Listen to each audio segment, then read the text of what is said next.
The final 2 episodes of season 2 just dropped, and I have got to say, this whole season was just solid overall. And they start the episode with hurting my poor boy. Leave Lucifer alone, what the heck? I do love the beginning scene though. Like, the scene opens up with Vox taking Lucifer hostage, an already bad sign as we see him get connected to a machine that more or less implies that he is going to be used as an energy source, which is strangely terrifying. Like, why the hell does Carmilla know how to create something like that? How does she? Is she like that intelligent, or am I forgetting an important part from like season 1 here or something? Was this something like Baxter created beforehand? Because hello, this doesn't make sense. If Carmilla is so dangerous, so much so that she can create a battery out of a fallen angel, perhaps there should be some like a little bit of concern about her. Like, is this just me? Just saying. Now I think about it, it was Vox that connected the power cords to Lucifer, so maybe Vox was the one that did that. But in that case, Vox is way scarier than we thought, although we figured that out. But yeah, I find it interesting that Lucifer still seems to like see the sinners of hell to be filth. Like, despite the fact that he has lived among them for a long time, although not really among them, more of an outcast from both heaven and hell in a sense. But despite the fact that his daughter is like actively trying to redeem them, he still seems hostile towards them. Despite the fact that it was heaven who turned him away. It was heaven who punished him. Yet he sees the denizens of hell as filth. And I'm not sure if that's just like me making that up. The way he talked to Vox just kind of made me feel like that's the way he's feeling still. He just voices it against Vox because Vox is a face that he can voice it to, if that makes sense. Anyway, that in itself is interesting to me. On another note, Vox's song absolutely ate. Oh my god, I loved it so much. It was such a long song and it slayed. It was so good. I think it's my favorite song of the season now. I'm gonna be completely honest. I think what I love so much about Vox is how cool yet pathetic he is at the same time. I don't know if that makes sense, but it's just the way my brain is accepting it. Something that Alistair shits on him for is relying on others too much, which is fair, I suppose, but I think that is his power. Manipulation. Manipulating people and the circumstances around him is something he excels at. And it's funny to me that Alistair shits on him for it, because Alistair is no different. And yes, I know that is sort of the point, but listen. And to be fair, I know Alistair was just trying to get Vox to be a dumbass by pissing him off and causing him to get tunnel vision, but Alistair is one big hypocrite if I have ever seen one. The most frustrating thing about the whole thing is Vox definitely could have won if he didn't let Alistair get into his damn head. Like, he definitely could have won. Pivoting here a little bit though, Vox fires the weapon powered by Lucifer at Heaven, causing their defenses to go down and the gate to be blown to bits. Heaven goes into panic over what to do next, and can I just say, Pentious is so precious. I cannot believe that a character that has become so important to the show, like overall as a whole, was supposed to be a one-off character. But he was loved so much that he became a pivotal part of the show. He's so precious, you guys. After Sarah gets upset with the whole situation that's going on, he goes to console her. Sarah, who has been frozen with fear and panic on what to do next, she needs somebody to talk to. She's believed that the extermination was the only way for a long time. She didn't know that there was a way to redeem oneself after becoming a sinner. How could those who attack like this, how could they be redeemed if they are willing to do such a bad thing? Because they're afraid. That's what Pentious tells her. And I'm not sure if this is something that is mentioned in the show itself, but this is really, really important for Sarah to hear. She's questioning how such a cruel thing could happen from those who could be redeemed, to which Pentious replies that they're afraid, and that is why they did it. Much like how Sarah allowed exterminations to happen, because she was afraid. Not only does that give a reason as to why mortals would do something like that, it connects Sarah directly back to them, because she has done the same thing that they did. On another note, I knew it was coming, but it still almost made me cry when Pentious did the "it starts with sorry" bit. Like, there was no way it wasn't going to happen, but oh my god, it almost broke me, you guys. The callback to that song was a punch in the gut, especially with it being Pentious. And you know what? I know I mentioned it before, but I find it so interesting that Pentious wasn't supposed to, originally be a recurring character. Because, how I feel with it now is, it had to be him. He had to be the one in the show with this position. He's so precious. I love every second I see him, and I haven't seen many people who have it in them to dislike him. It had to be him. Charlie and the others come up with a plan to save Angel and try to save Heaven as well by showing Hell that redemption is possible. Another song starts, and, can I just say it? How dare they make me feel bad for Valentino? Hello? If he glows any brighter, will he see me anymore? That's heartbreaking. That made me sad. That made me sad for the shitty character that nobody was supposed to like. It made me sad for him and feel bad for him. Oh my god. The episode actually ends after Sarah's part of the song, which is hauntingly beautiful compared to the rest of the song. Now that I think about it, I think I just really like Sarah's voice and anytime she sings. I guess that's just how it is. Anyway, very good episode overall. I'd say nothing crazy aside from the Vox backstory drop happened. I only didn't go over it because, it's in the middle of the song and I'm not really surprised by it. I know that we were thinking he was in a cult and he technically wasn't, but I would consider the ending there is starting to be a cult, so I wasn't really too surprised, and I'm not surprised by the fact that he killed people.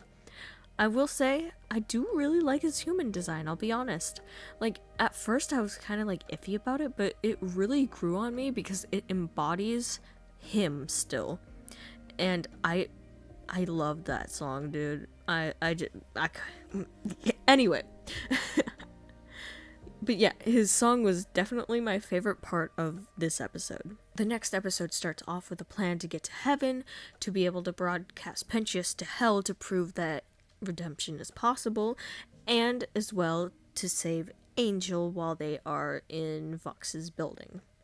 They go along with this plan by going to Vox's event that he made to show off, which is hilarious, by the way. He starts gloating over Charlie when she gets there, and honestly, that scene just cracked me up because he's such a little asshole, and I love it. He's he's such a dumbass, oh my god. As they enact this plan, Baxter and Nifty go to hack Hell's camera system, whilst Husk and Cherry go to try to save Angel Dust. Vaggie, in the meantime, tries to go and stop the weapon. When she gets there, she finds Lucifer, and another point I'd like to mention is the fact that Lucifer can't remember her name for some reason. I get it's because, the only thing that really matters to him is his daughter and his wife, but, he seems to, genuinely like Vaggie. It's even cute because, every time he sees her, he, lights up, but it's always Charlie's girlfriend when he talks about her, as if he hasn't been bothered to learn her name, or maybe he just forgot and is afraid to admit it. I'm not sure. Yeah, I don't know. It's just interesting to me.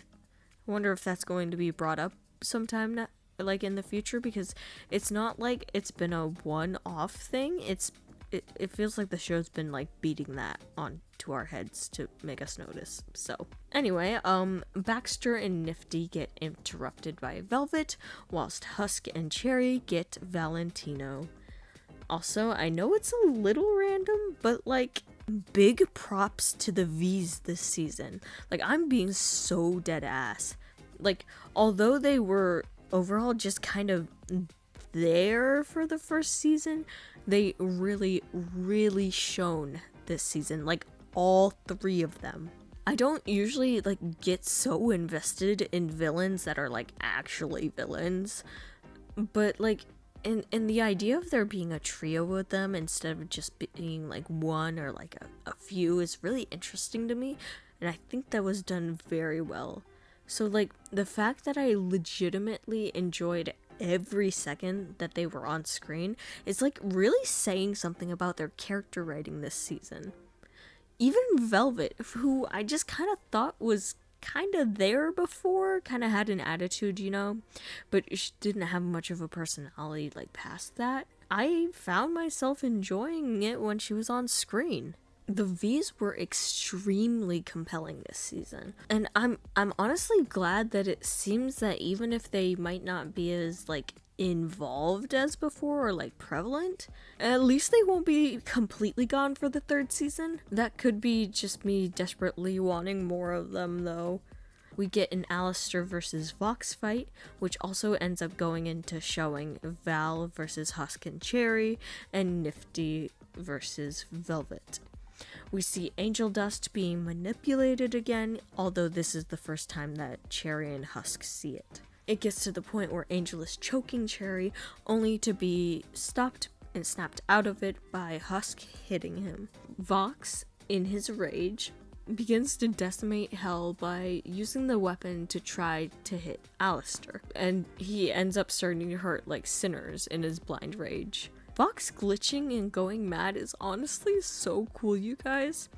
Like, I'm so sorry. I know he was like losing his shit, but it was so cool. It's like, especially with the voice effects and the way it was animated. I just gotta say, chef's kiss. When he was told that he was overloading the weapon and that it would blow up and take pretty much everything down with it, including themselves, Vox says that he doesn't care what happens as long as he can wipe that smile off of Alistair's face. And as he says that, he's crying, you guys. Dear God, he's crying. I wasn't expecting to like be hurt by something so small like that. Like, especially for this. Like, I wasn't expecting to be hurt over that. I feel so bad for him. I know he's done shitty things like literal murder, manipulation, hypnotizing Angel, abusing Angel, and like abusing other people, manipulating other people, literally low-key having a cult. But like, he's also just a very hurt soul. And that kind of makes me sad. And you want to know what brings it all together? It's the other two V's who stop him. Not Charlie, not Lucifer, and not Alistair. It's the other two V's. And like, something that's interesting about that to me is I really thought that this season was going to like end with bloodshed. And like, it kind of made me sad, you know? Because I do like them. What I wasn't expecting, like, was the V's to stop him kind of peacefully. Like, not fully peacefully because they're the V's, but like, I was expecting them to full-on betray him. And what we got was much softer, and I really appreciated that, actually. And I can't explain why. I guess it's because I just like, I like it when things can be resolved without violence, I guess. But, yeah. Everyone begins to come together to save each other from the imminent explosion. All of the sinners who are nearby, and my favorite part of this is that the V's actually join in. Like, that's really cool to me. as I mentioned before, I really thought they'd just kill them off the same way they did with Adam. Maybe it's because they have more planned for them, but I find it really cool that they didn't. Abel kind of had a rushed character progression in this song. It was a little out of place and rushed, as I said before, in my opinion. But like, other than that, this whole song was pretty solid. The only thing I can say is I hope we get more of Vox. Like, even though he's technically out of the picture, because I love him so much, and I would be very sad if this were the end. And I am so invested in the V's that it feels like it's like too early to say goodbye, if you know what I mean. Although it does seem that Valentino might be a big villain in the next coming arc, so who knows? The only other thing I really wanted to mention about this episode is the fact that Angel says that he will not be coming back to the hotel because he was hypnotized and spying on the hotel on accident. I feel so bad for Angel, you guys. Like, this whole season just kind of threw him through the ringer. With so little screen time, and then only to be abused both mentally and physically while he's on screen. My poor boy. And as Charlie is calling her mother for the final time, the episode ends with her mother calling her back. And now we wait. Anyway, this season was leagues better than the first. I feel as if the last episode was maybe a little, like, overpacked, like, a little too jammed together, you know? If that makes sense. Like, specifically, the stuff with Abel and Lute felt really shoved in there and, like, unnecessary. I'll say the final song was okay. I wouldn't write home about it or anything, you know? But it was okay. Other than that, though, I think the season did so much better with pacing itself. The V's were such a good antagonist for this season, and they had me fully invested in what was going to happen next. The songs were phenomenal, and frankly, I was really excited to see what each new batch of episodes had in store for me. Once again, splendid season overall. I really enjoyed it. What was your favorite song of the season? I have so many that I'm not even sure if I can choose. Like, if I had to, it might be because of its, like, the recency bias, but I really liked Vox's song in episode 7. I think it's called Brighter. Who's your favorite character of the season? I'm sure you can guess mine, huh? I didn't really hide it. And what do you think next season is going to be about? Like, leave your answers in the comments below. I love hearing your guys' thoughts on these things. So, with that being said, thank you all so much for watching. Please remember to like and subscribe. And as always, I will see you all next time.